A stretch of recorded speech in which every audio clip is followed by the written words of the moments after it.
So day one, probably 4 or 5 miles in, we're doing an 8-mile slack pack today. And it's a great day, and it's warm but not too warm. It's mostly road walking, but just the first half mile, and just now we switched to pavement. The rest was actually gravel, and I think we only saw 2 cars. Yeah. And it's been blazed really well the whole time. And the blazes actually say Allegheny Trail on them and sometimes have an arrow in case a double blaze confuses you. Yeah, a little more sun than I want, but it has been really pretty, and just like countryside, rural fields and little forests. It's been nice. So we are on single track now, which is good timing. Both of our feet were starting to hurt after that much like gravel and paved road. Look, it's not, it's not a red carpet, but the trail's pretty obvious. There's plenty of blazes. You can see the growth is coming in a little bit, but it's mid-June. Who's to say what it looks like at the end of the summer, but it's fine enough to know you're on trail, know where you're going. Just got to watch your step a little bit with some rocks and roots here, but it's fine, not bad at all. The Cheat River is kind of down in this canyon here. I think at some point we gradually get closer and closer to being on the water.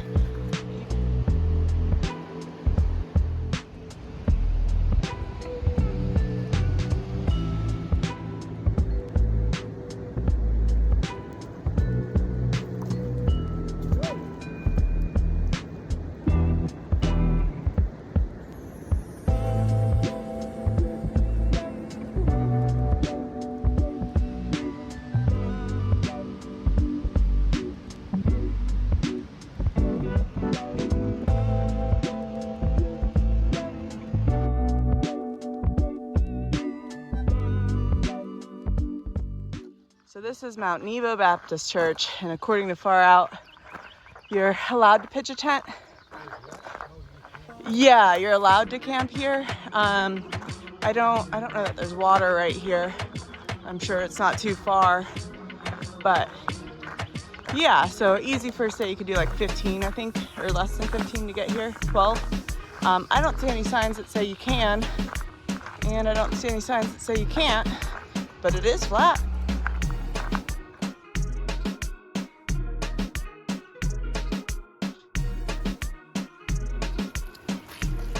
These bear tracks. Look at that. So this is Friends of the Cheat campsite. You can see there's fire rings, just a lot of places to camp, enough places to figure out a hammock, and then we're paying a self-serve station. Spigot with water. Teeters is a campsite that was across the way down there, but it had like a welcome to Teeters sign and then a private property no trespassing sign, so we didn't bother trying to figure out what that was about.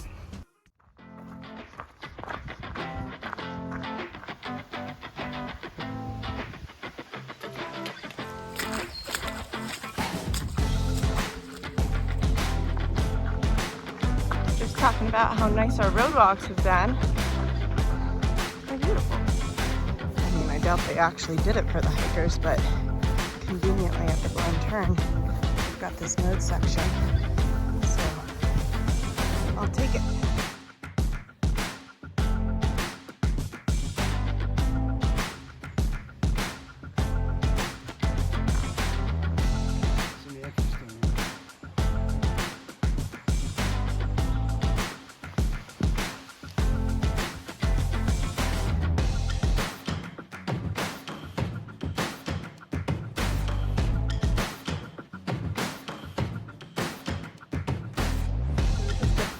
Miles coming out of Wilsburg.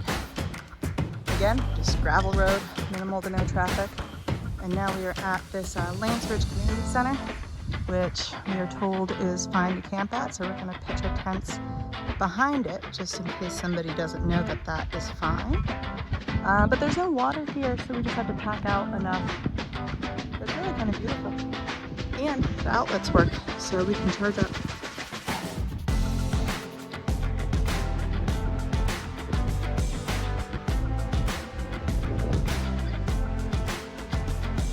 painting. This general view. And I saw the guy from that house behind me when I got up here to start, and he gave me the thumbs up to sit up here. Just got me electrolyte freeze pop and 2 buckets of water, which is awesome.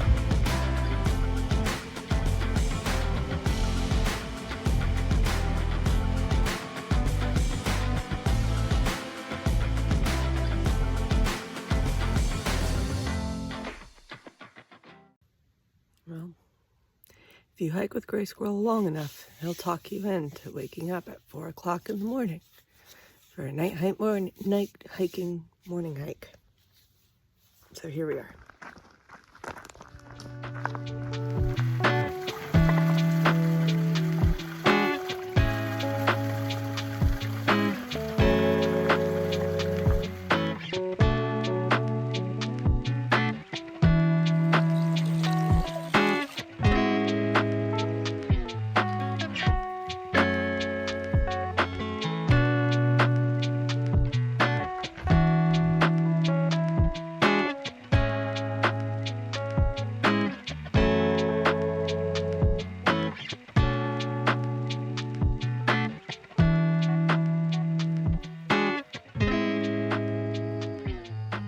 So this section of this road has been along the Horseshoe Creek, and it's been really pretty. A lot of super cute homes, and you can see the mountains rising up on either side, but it is on pavement and our feet are killing us.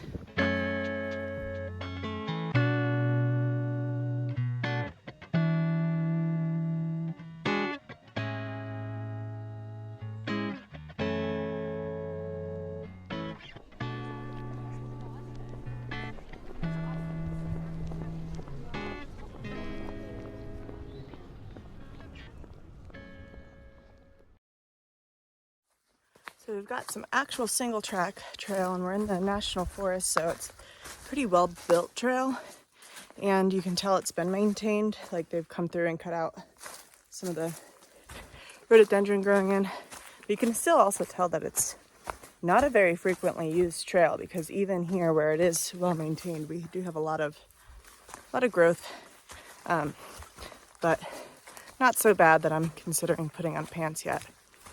Bugs aren't too bad, but I've been wearing the net a lot just because they're just annoying enough that it makes a difference.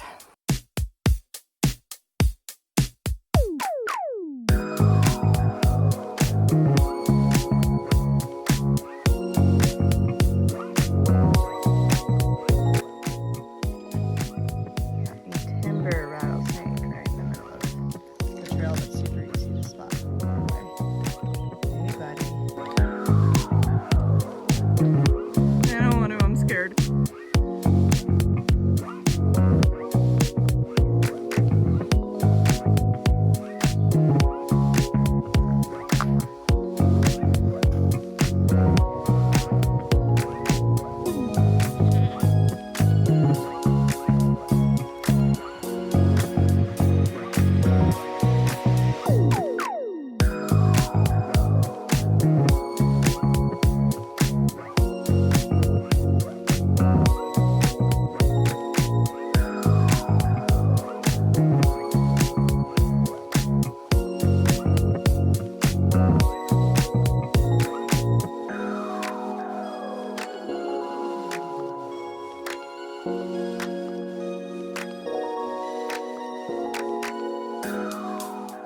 So yesterday we did the, it's just like 3 miles between the town of Thomas and the town of Davis.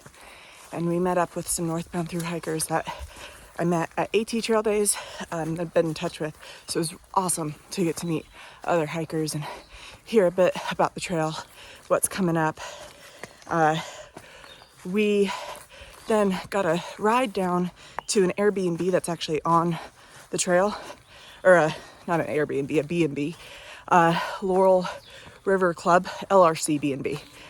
Super awesome place. I'll talk a little bit more about that later. But we are slack packing from the B&B and we're going north now, back up to the town of Davis. We're going to stop at Blackwater Falls. I'm going to paint there for a bit. We just passed 100 miles. Blackwater Falls is the end of section 1. So technically I'm in section 2 now since I'm going the opposite direction. Section 1 was great. Almost all road walking, but beautiful scenic road, less than 10 miles of it with any sort of traffic. Everything else is really scenic and beautiful and safe. Just a little hard on the feet. From the girls, the thru hikers we met, sounds like section 2, or most of just kind of this area, which is Tucker County, Canaan Valley, and that area is pretty nice, which we're on trail now and it's maintained. Sounds like section 3 and 4 is pretty overgrown, pretty underloved. So we'll see what that holds, but I'm glad we get a few more good days of hiking ahead of us before we get to anything too challenging. Yeah, anyways, that's what we've been up to.